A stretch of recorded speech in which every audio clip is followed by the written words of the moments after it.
Donc maintenant, on va regarder de quelle façon vous pouvez créer vos propres sections dans votre cartable numérique et vos propres pages. Il y a plusieurs options. On peut supprimer, renommer, déplacer une section ou une page. On peut également organiser le tout avec un code de couleur. Donc, je vais vous montrer tout ça, comment ça peut fonctionner. Ici, donc, dans la première capsule, je vous ai montré comment créer votre premier journal de l'apprenant. Si on veut insérer des sections comme ici, on va premièrement, sélectionner l'endroit où on veut ajouter une section. Donc, s'il n'y en a aucune, on fait simplement cliquer sur Ajouter une section. Mais si on a déjà des sections, celle qui sera sélectionnée, quand on va ajouter, ça va ajouter tout de suite après celle qui a été sélectionnée. Donc, par exemple, ici, j'ai mis les compétences en mathématiques, les compétences en français. Je pourrais maintenant aller mettre, par exemple, univers social. Oups.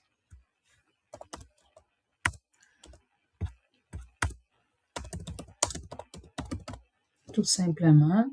Je pourrais mettre la compétence aussi, mais je veux simplement vous montrer. Elle s'est ajoutée tout de suite en dessous. Si je veux changer la couleur de l'onglet, je vais cliquer sur mon bouton de droite. J'ai toujours sélectionné la section en tant que telle. Et là, je vais aller dans couleur de la section. Je vais pouvoir mettre une nouvelle couleur. Maintenant, si je retourne, je sélectionne mathématiques résoudre. Si vous remarquez, il y a des pages qui sont apparues parce que j'en avais déjà fait avant de commencer. Donc ici, j'ai étape 1. Encore là, si j'ai fait une erreur, j'ai juste à sélectionner avec le bouton de droite. Je peux la supprimer, la déplacer. Je peux ajouter une nouvelle page. Je peux aussi attendez un petit peu, je vais juste voir quelque chose. Ici, je peux créer une sous-page. Ça, ce que ça fait, c'est qu'on a une petite sous-section qui va se créer comme ça. La première, on ne peut pas parce que ça doit être le titre principal, puis les secondes, ensuite, elles sont là. Si on veut le défaire, on va hausser la page et elles vont se replacer tout simplement. Ici,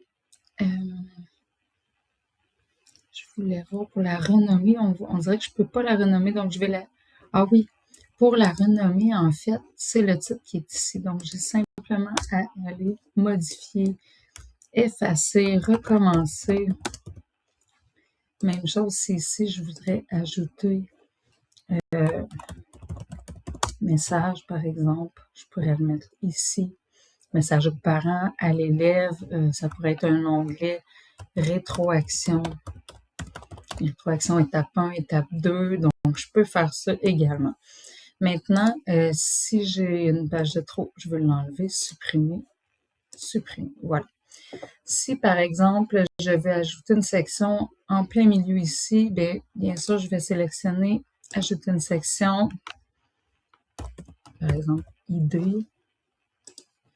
Et là, la section s'est ajoutée à l'endroit où je le voulais. Si elle n'est pas au bon endroit, je peux la cliquer, maintenir et la déplacer à l'endroit où je veux. Je vais la supprimer ici. Donc, on crée les sections, on crée les pages ensuite pour mieux se retrouver.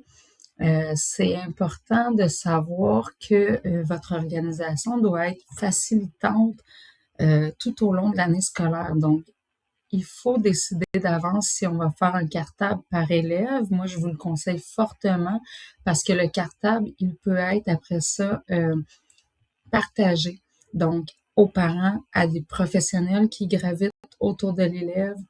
Donc, ça peut être un bon outil de collaboration aussi là, par rapport à l'étude du dossier de l'élève, dans le cas, par exemple, où on doit ouvrir un plan d'intervention, en fermer un, cibler les défis de l'élève là, pour travailler en collaboration avec un orthopédagogue, par exemple. Donc, il n'y a pas juste pour la rencontre de parents et pour la remise des bulletins où ça peut être utile, il y a aussi d'autres cas de figure où le journal de l'apprenant peut être un outil vraiment utile. Donc, Le journal peut être partagé entièrement. Je pourrais faire une capsule là, pour vous indiquer de quelle façon faire, mais il est aussi possible de partager simplement une page aux parents.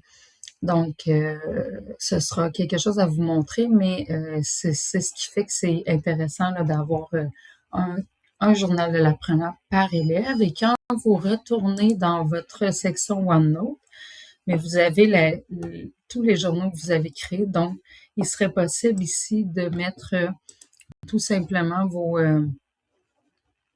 journaux un par élève là, pour pouvoir les retrouver.